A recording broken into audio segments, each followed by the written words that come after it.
Hello, my IBMOR brothers. I've been asked to do a deeper sketch into the three basic archetypes of women from the movie, not the movie, but the series HBO's Insecure by Issa Rae. And I decided to start with the basic girl, which is the 87 Octane girl. Not because she's not as complex as the other characters, but in this particular series, she only has 4 scenes and they're brief. So she's the easiest one to do a sketch on. The other characters are the two main characters, and they're a little bit more complex, and there's a lot more interaction. But I'm going to start with her because she's the easiest. Now, your basic girl or your 87 Octane is the majority of women, not just black women, but all women. But since this is specific to Issa Rae and the black experience, we're going to do it from a black man's standpoint or a black woman's standpoint.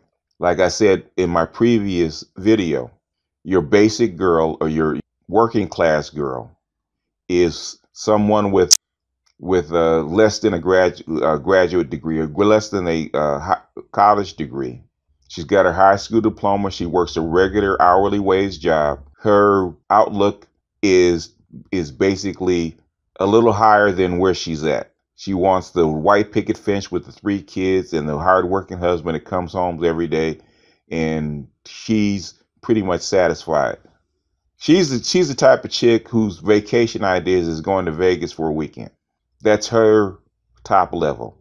She's a basic working class woman, and that is portrayed by Tasha in the series Insecure.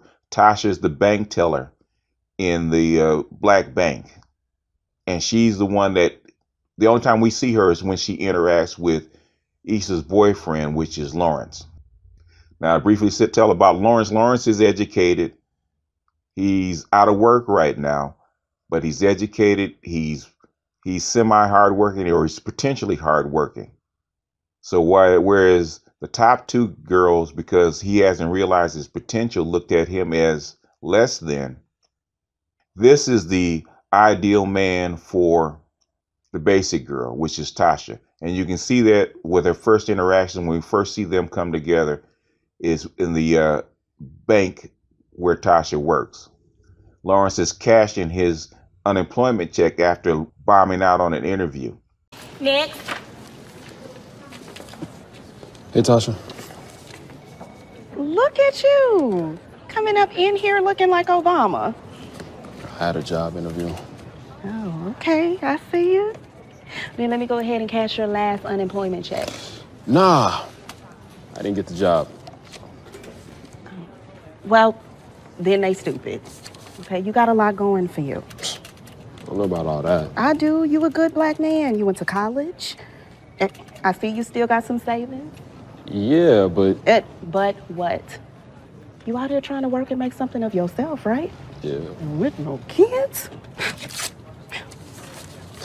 Better keep your head up. You're right. I know. Bye. Bye. Suited, he's got his business suit on. He's walking in, and when he walks up to Tasha, her eyes light up. You can see her eyes light up because this is her image of an ideal man. He's not a regular working class guy. He's got a suit on. He's got his hair cut. He cleans up well. You can tell that they've already talked previously by what she's saying. She knows that he's educated. She knows that he doesn't have any children. The first thing she says, a good man who has savings, who's out there trying to make it happen with no kids. And she basically says that the people that didn't give him the job are stupid because they don't know what they have. Because in her eyes, this is her top level. This is her ideal man. So her thing is to put her shine and put her bid in for his attention. She does what a woman is supposed to do. She encourages him. She lifts him up. She gives him his pat on the back and sends him on his way. But you can tell, that because of what she did, she's got his attention, which is what she wanted. He smiles at her and tells her bye. The next time we see Tasha is when Lawrence, who's now got a Best Buy job, and he's sitting in the mall eating lunch, and Tasha is coming by from shopping, and she notices him sitting in the mall eating lunch. So she sits down with him and starts a conversation.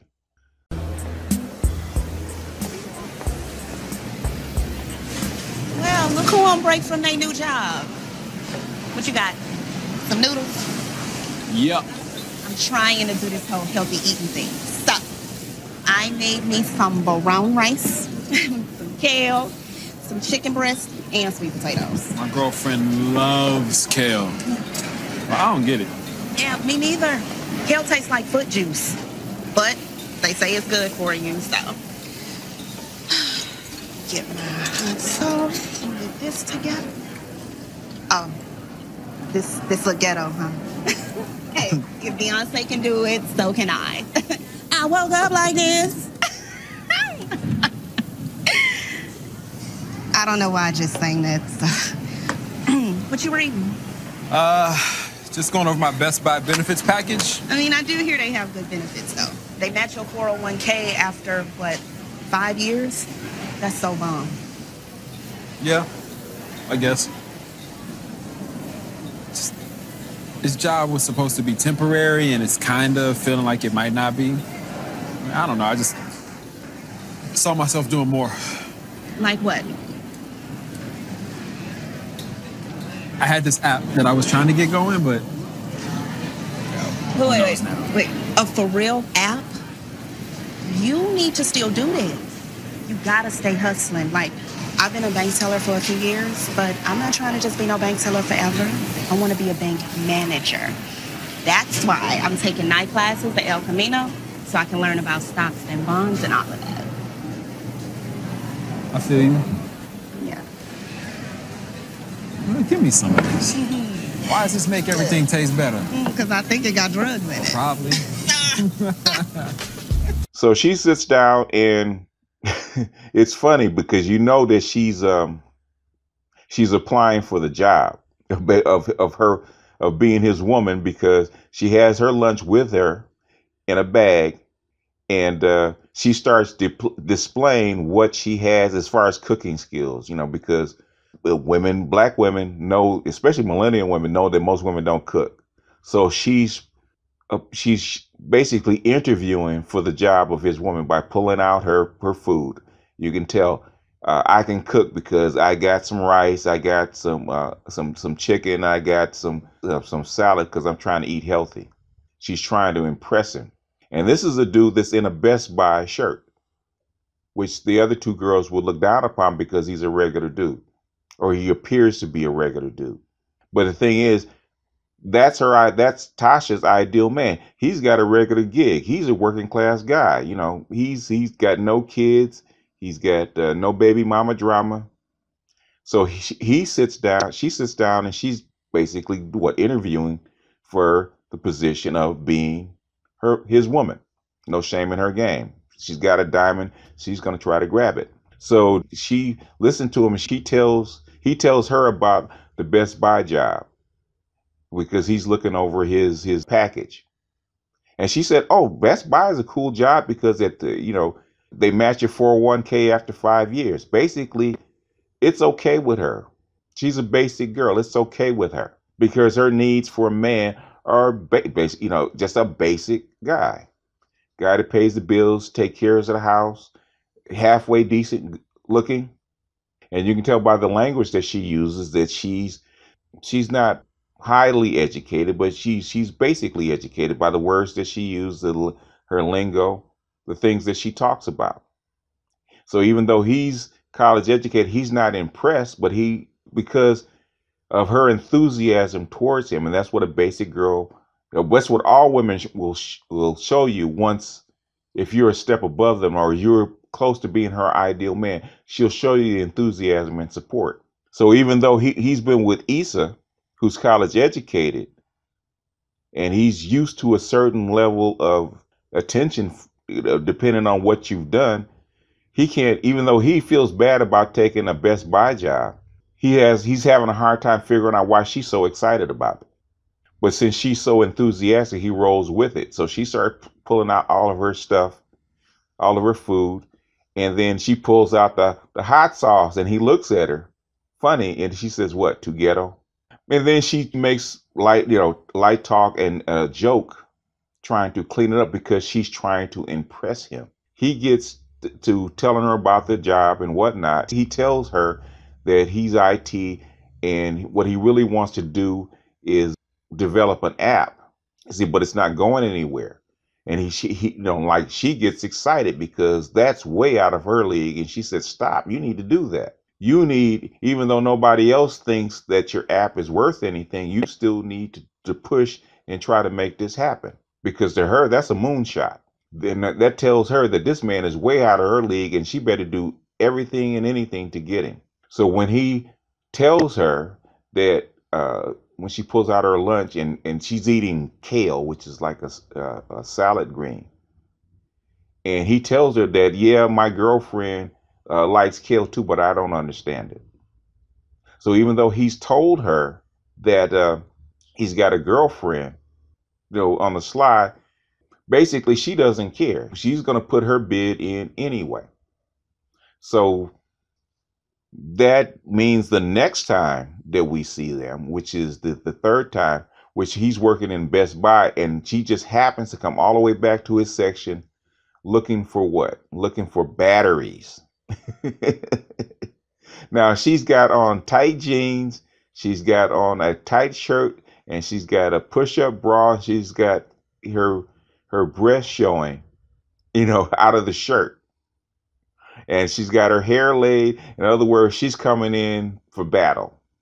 She knows that he's got a girlfriend, and if she wants to make inroads, she's got to come in with her A game. So she comes up with her basic A game. See, her heels, her tight jeans, her tight shirt, and with her boobs out. She's coming in ready to slay, and she's not taking no for that. She's going to get his attention.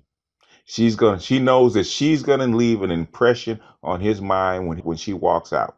So now, even though she has heard that he does have a girlfriend and he's involved, even though he's a working class guy, she says, "This is my ideal man, and I'm going to put in a bid."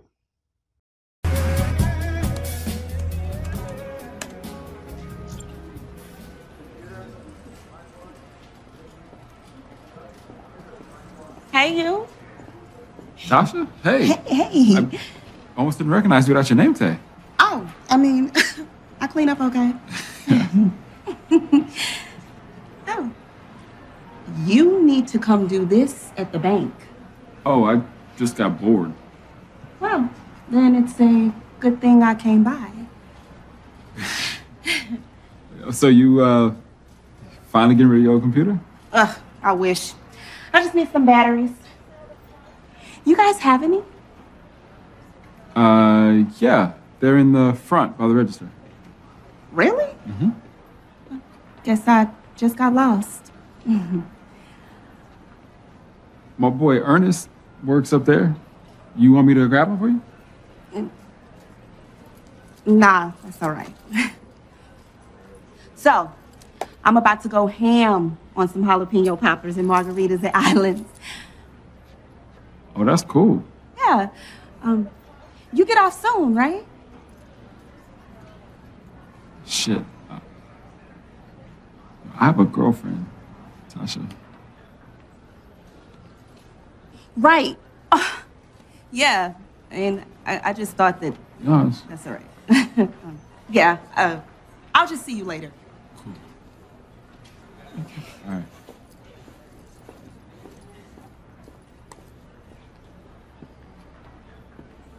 Which Lawrence, because of the position that he's in, he doesn't see it that way because what? He feels like he's below the other two women. And in his eyes, he's nothing. But to that girl, to that basic girl, he's ideal. And it's demonstrated through Tasha by her interaction, the way, if you look at the scenes, and I'm going to try to put the clips of the scenes that I'm talking about in the description, where you can actually go look at them. You can look at her enthusiasm, excitement, and the look in her eye when she looks at him. compared to the way the other women in Issa's circle look at him. They look at Lawrence as something to be taken care of, whereas Tasha looks at him like a man, like a capable man. It makes him feel like a capable man, regardless of the circumstances that he's in. And at the last scene, for the people that have seen the series, that I don't want to give it away, there's a last scene where where they interact, but I'm not going to put that one in because that's part of the cliffhanger. So I'm not going to give that one away. But anyway, that's Tasha, the basic girl. And Tasha, oh, I want to put in one more thing. When they were sitting having lunch, she talked about her not being ambitious.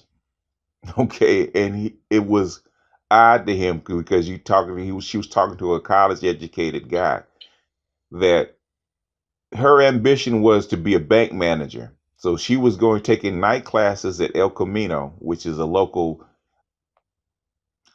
community college, so she can learn about finance, which is stocks and bonds and that kind of stuff, so that she could actually reach her top level, which is a bank manager, which is a supervisor, which is basically the top level for your basic girl. So there's a lot of keys that, even though the scenes are very brief, that Tasha works in about being a basic girl. And I'm sure if Issa had focused a little bit more on her, that we could have seen it. We're also seeing how aggressively basic girls mate poach and are willing to mate poach from other women. As you go up the scale, they're less likely to mate poach. One, because of the way it looks, because the higher you go up on the scale, the appearances matter more. So you're less likely to mate poach. And then there's less men for you to mate poach that are worthy of mate poaching. But since we're talking about a broad spectrum here, the basic girl will mate poach as long as the guy is doing the basic things necessarily to basically raise a family. But like I said, I don't want to go on too long because this is a very simple character. You probably will notice this when you see her interact with Lawrence. I'm going to see if I can include the links to the clips that I've made. If it works out, I'm going to have to see if it's actually going to work out. This is just a snippet of just an archetype of the basic working class girl, which is, like I would say, like 80% of the population, the female population. You have the 10% of lower class women, which is basically the hood rats, and lower class women, and you have the other 10%, which is the college educated, I would say, upper class woman. It might be even a little less than that, which is the basic woman, because there's crossover between the basic girl and the 87 and the 89. The 89 is right in the middle. It could go either way. The basic girl is something most women don't want to be. Either they want to be ratchet, they want to be the mid-level, or the top scale, which is the high octane, which they call the boss bitch. Well, anyway, that's all for this one. Tell me what you think. The next one I'm going to do, which will be Molly, because Molly, even though she's the top level, she's not the star, and her story is not as complex as Issa's, which is the mid-level girl. But anyway, tell me what you think. I'm going to close this one out. This is BGS, out.